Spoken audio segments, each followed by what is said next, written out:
I did get a chance to look inside the craft. It's a really weird-looking thing. Bob Lazar, the man who first blew the whistle on Area 51 secrets, is back with another shocking revelation. This time, he claims the US government was forced to shut down the infamous site after capturing something no one was ever supposed to see. What could be so extraordinary that it led to the closure of one of the most secretive locations on Earth? Join me in this video as we delve into Bob Lazar's latest claims and uncover the startling truth about what really happened in Area 51. You won't want to miss this. Area 51 has been the subject of countless conspiracy theories, speculations, and wild rumors. This highly classified Air Force facility in the Nevada desert has been at the center of UFO lore and government secrecy since the 1950s. But what exactly is it about this place that fuels so much intrigue? In 1989, Bob Lazar, a physicist who claimed to have worked at a site known as S for near Area 51, came forward with astonishing allegations. He said he was part of a team reverse engineering alien technology. According to Lazar, the government had in its possession several extraterrestrial spacecraft, and his job was to understand how they worked. Lazar's revelations were met with skepticism and controversy. Despite this, his story has persisted, and he has become a central figure in the UFO community. Recently, Lazar has come forward with new information that is even more shocking. What I saw at Area 51 and S4 was beyond anything I had ever imagined, but what happened recently was on a whole new level, he said. The government had to shut down operations because they captured something they could no longer contain. It was something so extraordinary that they couldn't risk it being exposed to the public. According to Lazar, the government's latest capture at Area 51 wasn't just another piece of alien technology, it was something alive. Lazar claims that the entity was unlike any known life form on Earth, and its existence posed a potential threat not just because of what it could do, but because of the implications it had for our understanding of life in the universe. The situation became so critical that the government decided to shut down parts of Area 51 to contain the entity and prevent any leaks. Lazar suggests that this shutdown is not just a temporary measure but a long-term plan to reassess and secure the facility.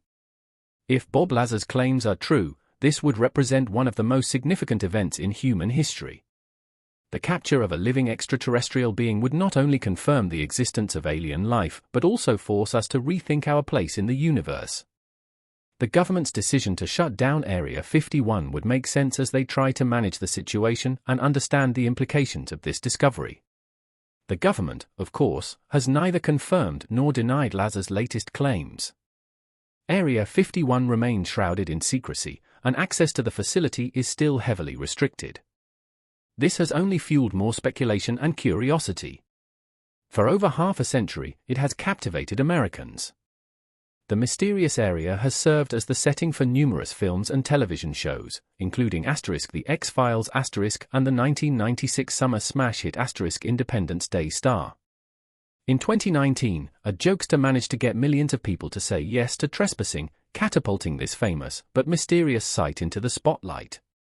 College student Matty Roberts, 21, made the decision to establish a Facebook event in June 2019 with the title Storm Area 51, They Can't Stop All of Us. He announced that it would be held on September 20th. Roberts was under the impression that nobody would give the incident, which he had concocted as a joke, any attention beyond a brief giggle.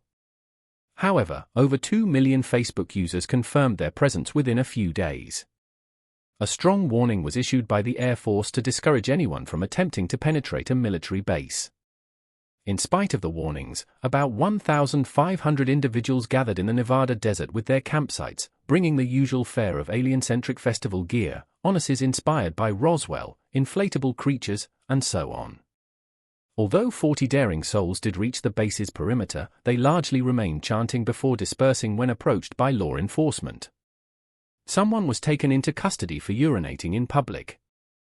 Until 2013, nobody could agree on whether or not this military station even existed, let alone what had transpired inside. Area 51 was established during the Cold War to assist the United States in spying on the Soviet Union. However, many Americans began to link the base with alien spacecraft and little green men due to its secretive origins and advanced technology.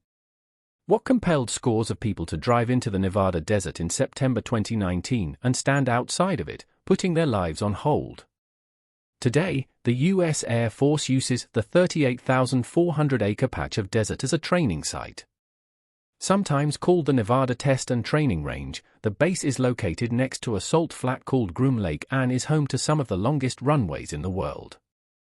Rachel, Nevada, is the nearest town, and it has 54 inhabitants. Absolutely no one is allowed in the airspace over the base, in case anybody was wondering. There are plenty of caution signs all throughout the area. We also know that workers aren't commuting there by car. Air traffic control audio out of a private terminal at Las Vegas's McCarran International Airport suggests that government-owned passenger jets flying under the name Janet Airlines make daily flights to and from somewhere in the Nevada desert. Prior to World War II, little much happened on this parcel of land around the Groom Lake Salt Flat. Prospectors found silver and lead in 1864. In 1889, a man by the name of Patrick Sheehan established Groom Mine from a modest homestead. Since Las Vegas wasn't even established as a city until 1905 and couldn't be reached by railroad until 1906, the Sheehan's property was rather isolated. In 1941, however, the family's peaceful existence was shattered when government agents were dispatched to survey the region for potential use as a bomber plane training ground. 6 miles away from the homestead, on the site of Area 51 today, an airfield named Indian Springs Auxiliary Field No. 1 was built. The Nevada test site, which was 20 miles away from the Sheehan's homestead, started nuclear explosion experiments in 1951 by the U.S. Department of Energy. Not much happened at the military training airport after World War II. President Dwight D. Eisenhower was concerned that the United States would be attacked because of its ignorance about Russia's military advances. In March 1954, in order to devise a scientific strategy to counter a possible Russian invasion, Eisenhower assembled a group of specialists. One thing was clear: the U.S. would need eyes in the skies over the Soviet Union. Once America had a blueprint in the works for a cutting-edge surveillance plane, a secure location would be required to assemble and test it. A scouting group flew over Groom Lake. From above, they could see it was remote and unassuming, and it already had an airstrip. It was perfect. That's how Area 51 was born. Paradise Ranch was the initial moniker given to the base by Lockheed engineer Kelly Johnson.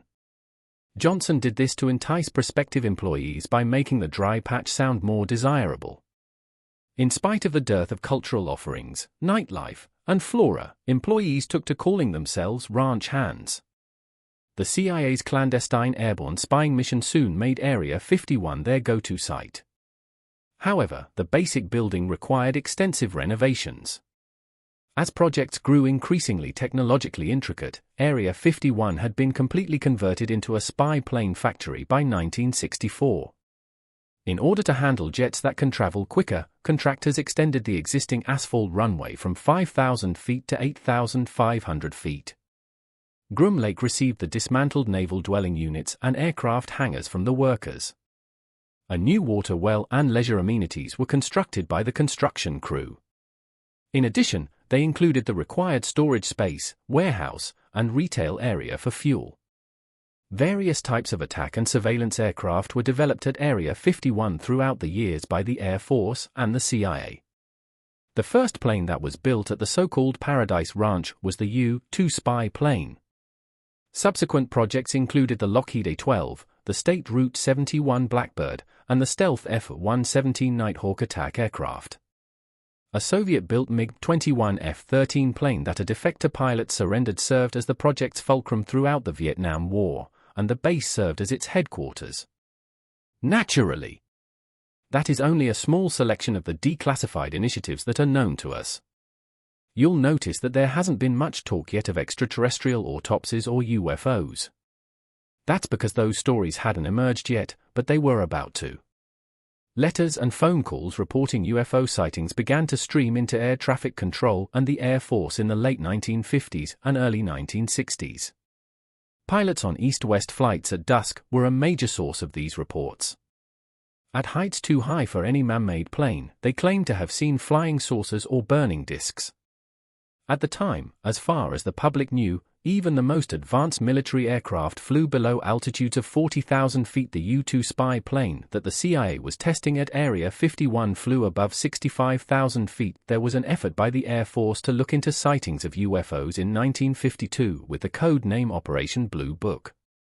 The CIA compared the specifics of every UFO sighting with their classified flight records. All the notes were compiled, and then the citizens were informed that what they were seeing was a weather phenomenon.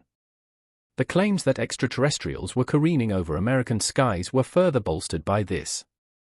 Years later, what many had assumed would be confirmed by one man's baseless accusations. A number of people have pointed out that Bob Lazar has made some quite bold and completely implausible assertions recently. What Bob Lazar says has the potential to alter your worldview if you are willing to believe it.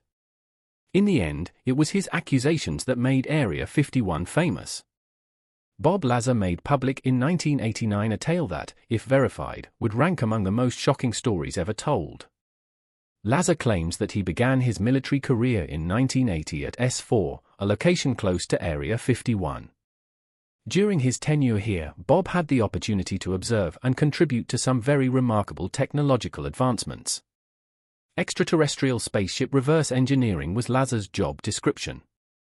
A set of records pertaining to the art form he was researching was presented to him. It was supposedly for an archaeological dig that Lazar was operating. That's right, he's talking about ancient aliens. At S4, scientists were split into research groups based on their area of study in regard to the craft. As an example, Bob focused solely on propulsion while he was a member of a propulsion group. Others investigated various technological aspects such as flight controls, navigation, lift, and so forth.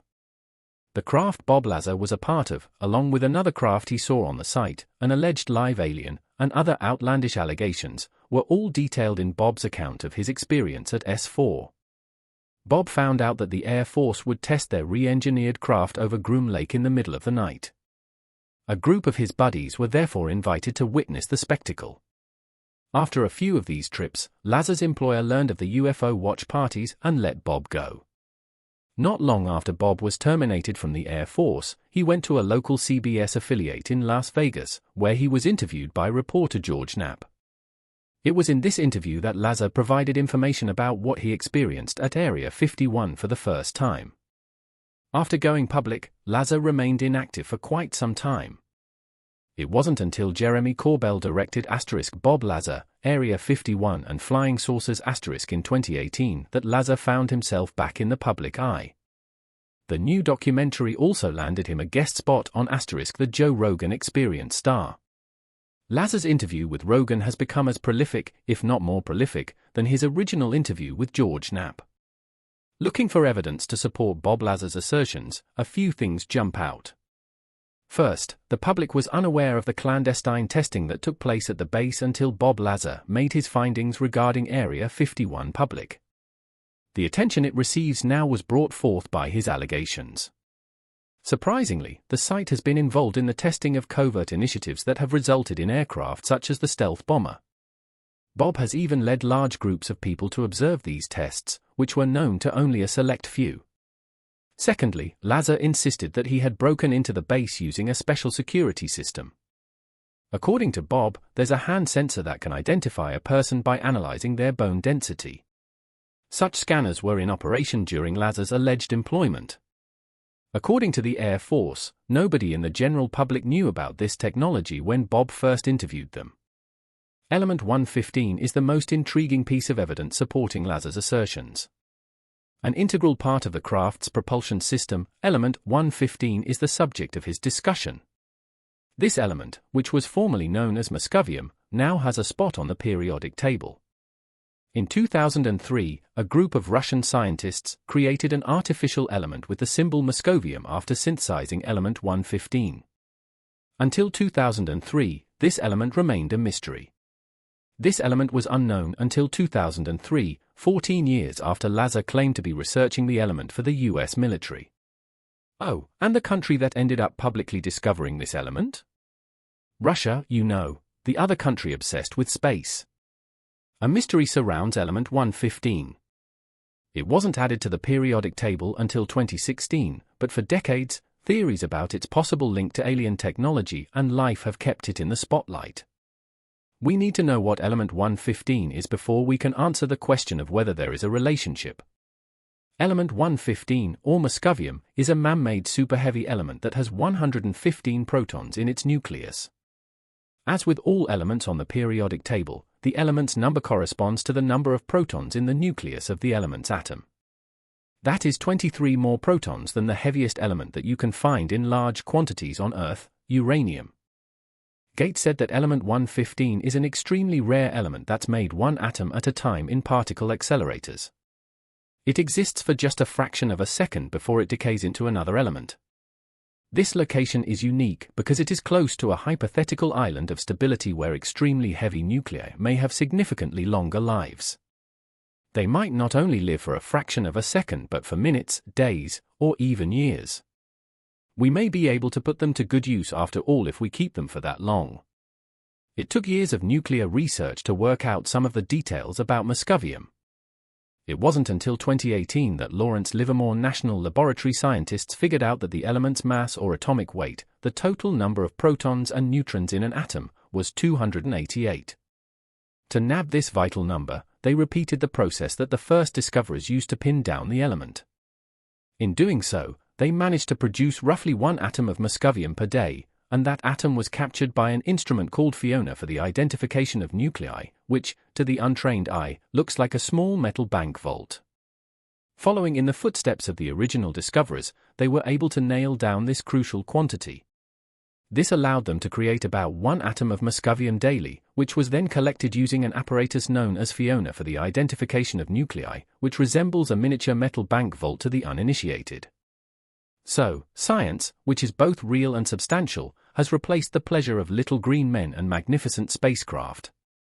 The indicator that we are expanding our understanding of the cosmos, according to Gates, is happening. Muscovium has no known applications outside of academia at this time. If what Lazar said about his time at Area 51 is true, then the proof is fairly strong.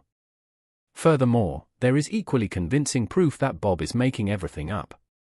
To start, it appears like Bob is having a little trouble getting his narrative straight. A few plot points have evolved between his first and second series of appearances. Bob first said he saw an actual extraterrestrial being questioned by 2 agents, then he changed his story and said he saw a lifelike mannequin designed to resemble the extraterrestrials. According to Lazar, his educational and professional credentials are quite remarkable, but when we contacted his previous places of employment and educational institutions, we found no evidence of his presence. In the case of the Air Force, this is the one exception. Despite the military group's denials, Lazar's name and contact details from their personnel phone books from that period are still floating around. Behavioral analysts examined Bob's interview body language and concluded he was being dishonest. Delving into Lazar's background beyond his peculiar stories revealed a wealth of information. Serious doubts regarding his dependability were cast by investigations. His reputation was cast into doubt, and his statements regarding his schooling and work were not verifiable. One example is his 1990 arrest, which was related to his role in running a brothel in Nevada. Motherboard, the tech arm of Vice, ran a long piece about Lazar in 2019. According to the report, in 2017, Lazar's scientific supply company was raided by the FBI and Michigan State Police in search of thallium sulfate, a poison that was linked to an unsolved murder. True believers, on the other hand, believe that they raided him in search of element 115. Lazar was personally questioned by reporter Tim McMillan about whether he possessed an element 115 fragment. In 2020, the New York Times made headlines worldwide when they reported that the Unidentified Aerial Phenomenon Task Force, which had been set up to investigate unidentified flying objects and was thought to have been disbanded, was still alive and well under the offices of the Office of Naval Intelligence. Furthermore, the publication reported that former task force director Luis Elizondo had the belief that the Pentagon had recovered UFOs for research, which rekindled the long-running controversy. Elizondo departed from his position in 2017. The story told by Bob Lazar is, to put it mildly, phenomenal. If it were true, it would alter not only the course of history but also the future and our own lives. It has the potential to be the greatest discovery in human history, but there is enough evidence to support or refute Lazar's claims. A number of people have raised questions about whether or not Lazar's revolutionary secret was genuine the whole time. Is the government actually working on a covert program to reverse engineer flying saucers, or is this whole thing just a publicity stunt? Who knows? But whatever the case may be, Bob Lazar's testimony is just as convincing and unprovable now as it was back then. Beyond Operation Blue Book, the government continued to investigate UFOs and other unexplained events. The Pentagon announced in August 2020 the formation of a new task force to investigate the source and content of these claims, with the stated goal of safeguarding national security interests. In 2020, 3 videos that had been leaked by Navy pilots were formally released by the Pentagon. The videos depict contacts between military planes and massive, fast-moving objects, but the objects seen in the recordings were not explained. According to a June 2020 survey, the majority of Americans believe that the United States government would keep UFO evidence secret if it had any, while only 22% believed that the details of purported alien sightings would be made public. Thanks for watching another episode of Voyager. While you're still here, make sure to click the video on your screen for more mind-blowing videos about space.